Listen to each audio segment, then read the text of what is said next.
مہینے کے اندر رسول اللہ صلی اللہ علیہ وسلم کثرت سے روزہ رکھا کرتے تھے تاکہ اس مہینے کی تیاری ہو جائے۔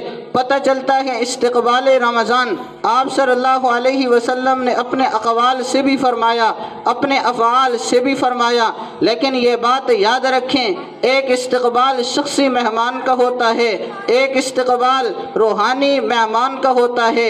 یہ جو رمضان المبارک کا مہینہ ہے یہ کوئی شخصی مہمان نہیں ہے کہ جس طرح ہمارے پاس کوئی شخصی مہمان آئے اس کے استقبال کے طرق مختلف ہوتے ہیں۔ ہم اس کے لیے راستے کو صاف کرتے ہیں، گلیوں کوچوں کو سجاتے ہیں، خود بھی نہاتے ہیں، دھوتے ہیں، خوشبو لگاتے ہیں۔ جب وہ آتا ہے کھڑے ہو کر استقبال کرتے ہیں، اس کے گلے کے اندر ہار ڈالتے ہیں، اس پر پتیوں کو، پھول کی پتیوں کو نچھاور کرتے ہیں۔ یہ ایک شخصی مہمان کا استقبال ہوتا ہے۔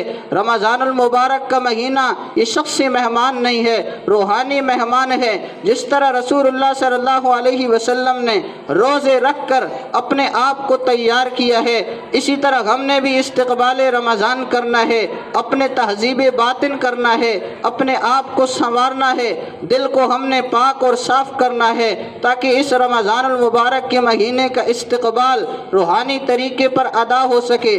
تہذیب باطن کیا ہے کہ اندر جو دل کے اندر بد عقیدگی ہے وہ بد عقیدگی ختم کرنی ہے، کسی کے بارے میں نفرت ہے اس کو ختم کرنا ہے، کسی کے بارے میں کینہ ہے، بغض ہے، ان چیزوں کو دل سے نکالنا ہے تاکہ ہم اچھی طریقے سے استقبال رمضان کر سکیں۔